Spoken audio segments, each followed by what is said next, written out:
Olá, meus amigos, tudo bem? Estamos de volta aí para mais uma aula de direito penal e hoje o tema que nós vamos abordar, princípios gerais do direito penal. É um tema muito importante para a compreensão e também para a solução de várias situações relacionadas ao direito penal. Muitos casos, muitos processos, muitas ações penais são solucionadas com base em princípios. Então, compreender esses princípios, inclusive para a adequada aplicação do direito penal, é fundamental. Então, nós vamos tratar disso, fazer uma abordagem bem profunda aí dos princípios e espero que vocês gostem da aula. Se gostar, se inscreve, dá um gostei lá, um joinha no canal, me ajuda aí, compartilha para que o conteúdo possa alcançar o maior número de pessoas possíveis, tá bom? Vamos seguir aí então. Princípios gerais do direito penal. Então, vamos conceituar aí, ó. O que na verdade nós podemos chamar de princípios? Se a gente for dar uma olhada lá no dicionário Aurélio, né, o princípio ele tem o significado de causa originária, né, alicerce, pilar estrutural, fundamento, né, é essa a ideia. Então a noção de princípio, ainda que se a gente falar fora do âmbito jurídico, sempre está relacionada a isso, a alicerces, a orientações de caráter geral. Sem dúvida alguma, ele está relacionado à ideia de começo, de origem, de qualquer coisa, né? Então não é à toa que até a Bíblia, né, as pessoas até brincam com essa expressão. No princípio, Deus criou o céu e a terra, né? Então a ideia de princípio é a ideia de origem, a ideia de fundamento, é a ideia de alicerce, de pilar estrutural, né? Então, por exemplo, para o Zé Afonso da Silva, né, olha lá, princípio exprime a noção de mandamento nuclear do sistema. Noção de mandamento nuclear do sistema. Vejam só, é o miolo, né? É a ideia central. Princípios são ordenações que se irradiam e imantam o sistema de normas. Ou seja, eles vão aí se disseminar para todo o conjunto de regras dentro do sistema. Essas regras são influenciadas, obviamente, pelos princípios. Plácido e Silva, que é um doutrinador aí relevante no direito penal, ele dizia o seguinte, que são normas elementares ou requisitos primordiais instituídos com base, como alicerce de alguma coisa. Olha aqui, então percebam que sempre nós temos a ideia de fundamento, né? O Celso Antônio Bandeira de Mello, ele descrevia princípio como mandamento nuclear de um sistema. O alicerce dele, disposição fundamental que se irradia sobre diferentes normas, compondo-lhes o espírito e servindo de critério para sua exata compreensão e inteligência. Exatamente para definir a lógica e a racionalidade do sistema normativo.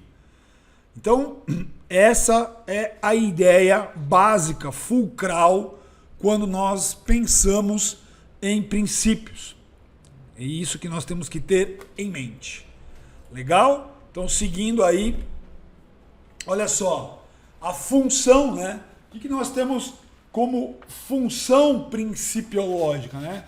Nós vamos ter aí como função. Os princípios, na verdade, eles funcionam como um freio, né? É uma garantia do cidadão. Eles vão funcionar como garantia. É um anteparo para o cidadão contra o poder punitivo estatal. né, a gente não pode esquecer que o Estado como ente, né, ele é muito, muito poderoso quando você compara com o indivíduo.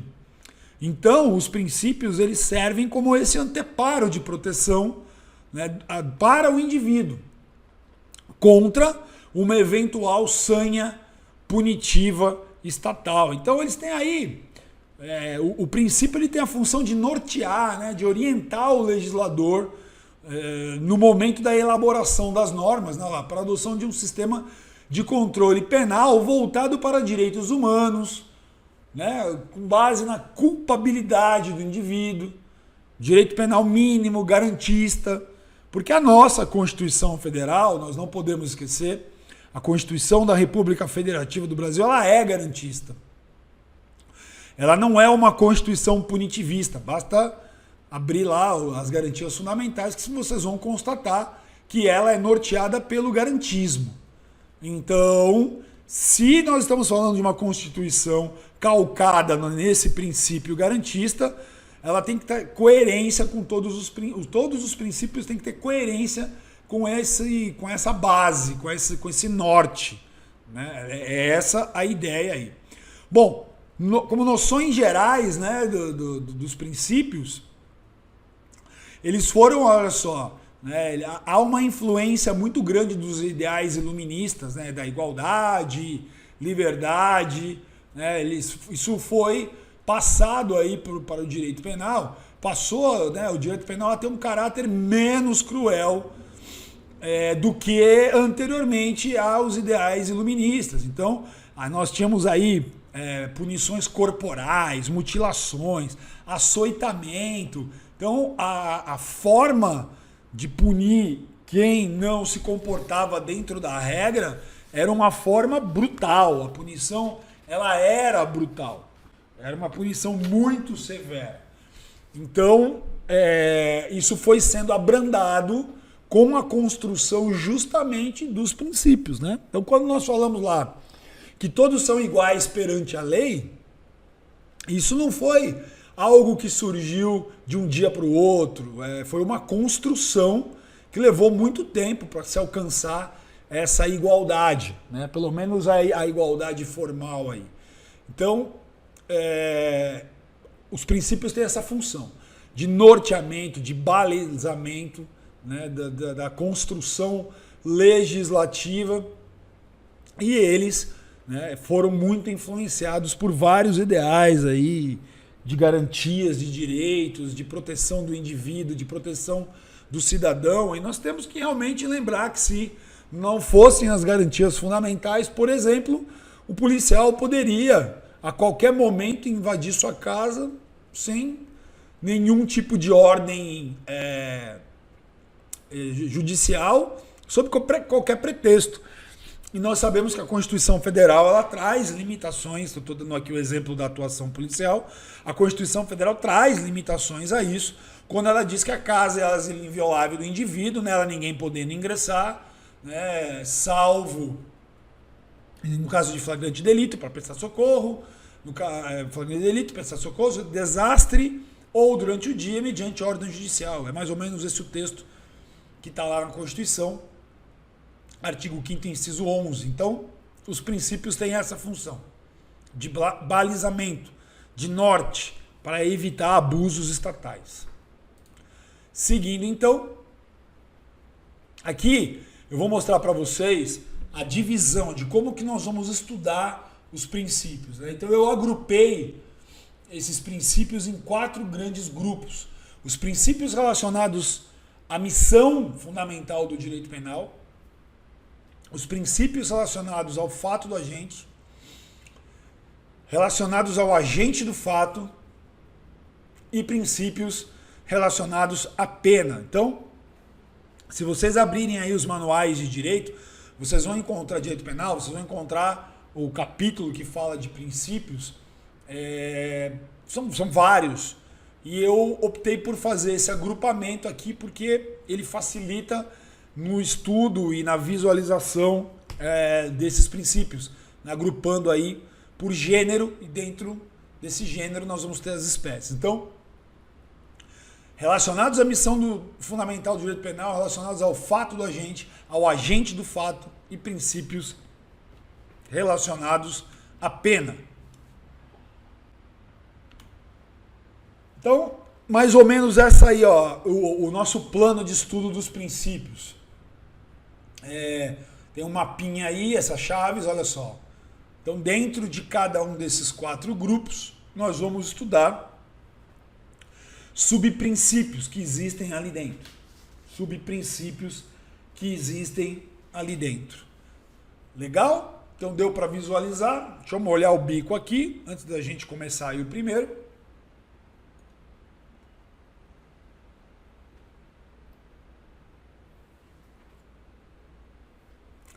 Então, vamos lá. Olha só. Primeiro, então, princípios relacionados à missão fundamental do direito penal. Princípios relacionados à missão fundamental do direito penal. Nós temos aí 2 princípios. O da exclusiva proteção de bens jurídicos e o famosíssimo e tão sensível princípio da intervenção mínima. Nós vamos aí dar uma olhada nesses 2. O primeiro é mais rápido, é curtinho. O segundo vai demandar aí um estudo um pouco mais aprofundado. Então vamos lá. Primeiro, princípio da exclusiva proteção a bens jurídicos. O que acontece? Esse princípio, ele vai impedir que o Estado utilize o direito penal para proteção de situações ilegítimas, de bens que são ilegítimos. Não é ilegítimo do ponto de vista social, é ilegítimo do ponto de vista de se utilizar o direito penal para a proteção desses bens. Então, por exemplo, utilizar o direito penal para proteção de uma religião contra outra, com fim discriminatório, isso é uma forma ilegítima de utilizar o direito penal. Ou também utilizar o direito penal para proteger uma classe social em detrimento de outra, um grupo social em detrimento de outro. O direito penal, ele não deve ser utilizado dessa forma. Então, nós temos aí, ó, o direito penal, ele não deve ser utilizado dessa forma, né? O Estado, ele não deve ser utilizado para que o Estado proteja de forma ilegítima determinados bens jurídicos, fazendo isso de uma maneira discriminatória ou elitista. Por quê? O que acontece, meus amigos? O direito penal é o ramo do direito que possui as armas mais poderosas de todas. O direito penal é o ramo do direito que possui as armas mais poderosas de todas. Nós devemos pensar o seguinte: qual é o bem mais importante que nós temos? É a vida. Nada existe sem vida. A vida é a base de tudo. Então, se você não tem vida, você não, aqui que adianta sistema financeiro, lazer, família, esporte, acabou. Então, a vida é a base de tudo. E o segundo bem jurídico mais importante, que infelizmente tem sido aí relativizado, é a liberdade. A liberdade é o segundo bem jurídico mais importante nessa base. Então, e a liberdade não só de locomoção, que eu estou colocando aqui, estou falando de liberdade no sentido mais amplo. Liberdade de pensamento, liberdade de expressão, liberdade de culto, liberdade religiosa. As pessoas no Brasil, a Constituição garante a liberdade de você escolher se você vai fazer parte de uma religião, qual delas, ou até mesmo se você não quer ter religião nenhuma. Isso está protegido na Constituição Federal. Então, existem a liberdade sexual, a dignidade ligada à liberdade sexual, a liberdade de escolha do parceiro. Nós temos direito de escolher com quem nós vamos nos relacionar de maneira mais íntima. Então, isso tudo está dentro da proteção. E o direito penal, ele tem o poder de retirar liberdade de locomoção. É uma arma muito poderosa nesse ramo do direito. Por isso que ele não deve ser utilizado de maneira leviana. Como estou colocando aí, utilizar o direito penal para proteger uma determinada religião, ou uma determinada classe social, uma determinada categoria profissional, não pode. Não que determinadas situações não possam ser eleitas para a proteção do direito penal.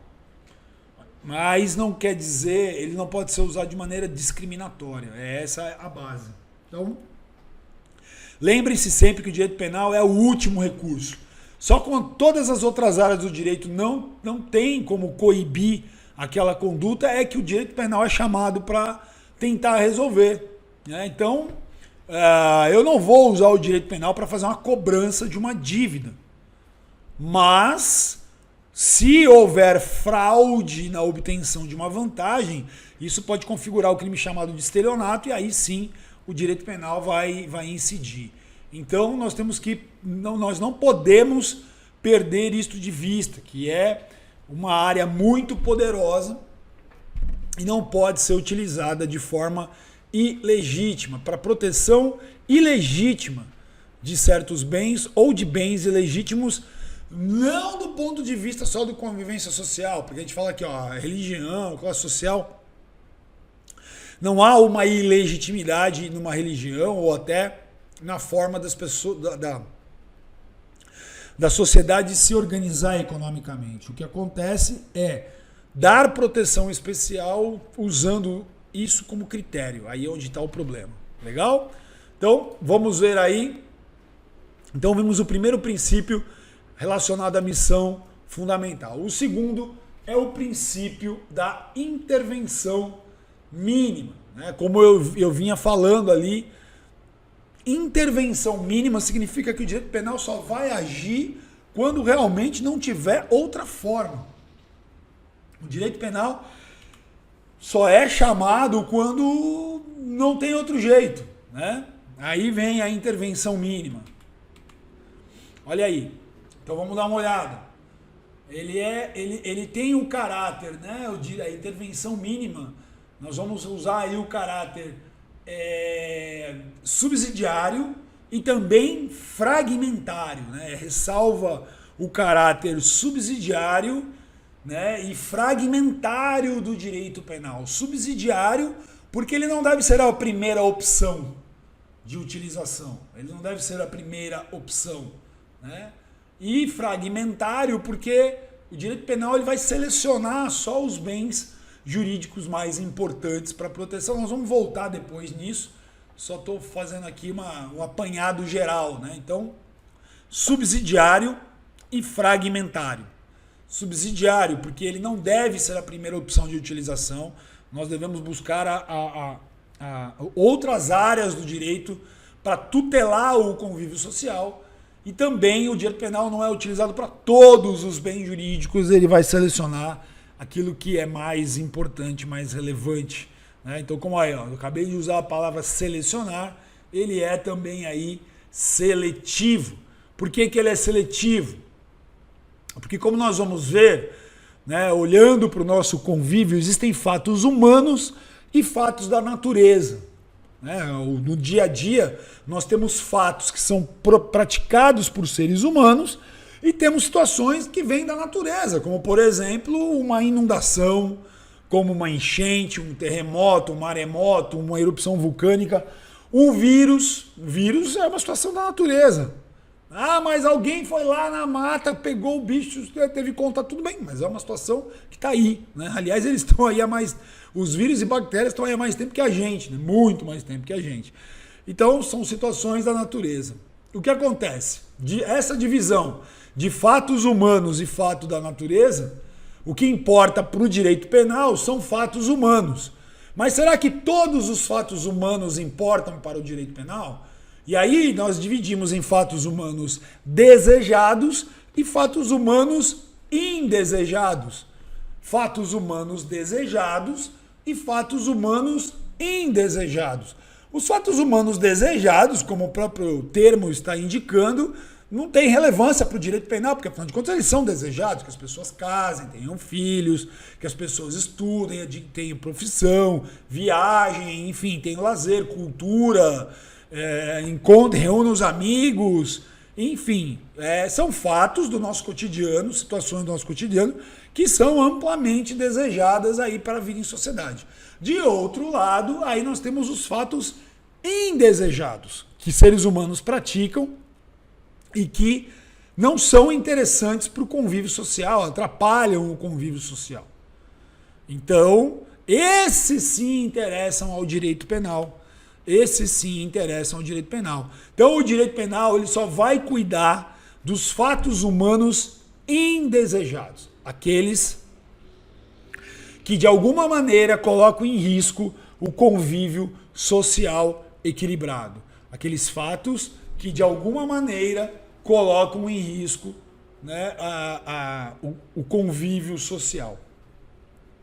Se outras formas de punir, né, se existem outros meios de punição ou de controle social, nós sabemos, por exemplo, que a religião ela tem uma influência nas pessoas através dos seus dogmas, né? Então, não roubarás, não matarás, não cobiçarás a mulher do próximo. Não há uma lei ali, é um indicativo religioso, de preceito de comportamento, né?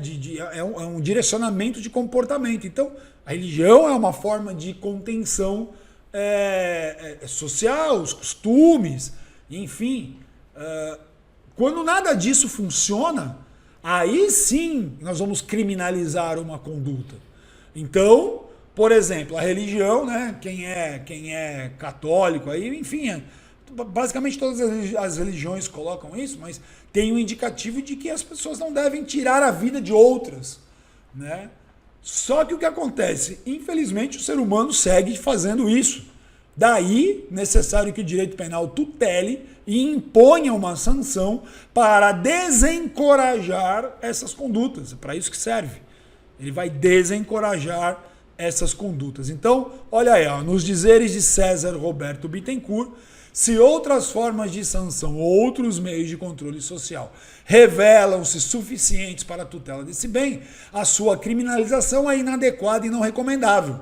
Logo, se de outro lado a gente vai fazer o raciocínio inverso, esses sistemas de controle social não foram suficientes, não produziram a contenção adequada, aí sim nós vamos lá e chamamos o direito penal para que ele atue. Por isso que ele é subsidiário, fragmentário, seletivo. Porque somente quando as outras áreas, tanto do direito penal, do conhecimento humano, não funcionarem para a contenção de comportamentos desviados, aí sim se convoca o direito penal, cria-se uma legislação, um crime, uma legislação punitiva. Se a gente olhar para a história do Brasil aí, principalmente depois da Constituição de 88, a violência, né, a ideia de violência, ela foi sofrendo restrições. Então nós tivemos o ECA, que coíbe a violência contra a criança, nós tivemos a Lei de Crimes Hediondos, nós tivemos a Lei Maria da Penha, que coíbe a violência contra a mulher, nós temos o Estatuto do Idoso, que coíbe a violência contra o idoso, nós temos o Código de Trânsito Brasileiro, que procura diminuir a violência no trânsito, nós temos a Lei de Crimes Ambientais, que procura diminuir a violência contra o meio ambiente, tudo isso criando tipos penais, criando regras penais e impondo sanções. Por quê? Porque outros sistemas de controle social não foram suficientes. É essa a ideia que está intrínseca aí. Tudo bem, meus amigos? Passamos um pouco aí dos 20 minutos, eu vou interromper e nós voltamos já já.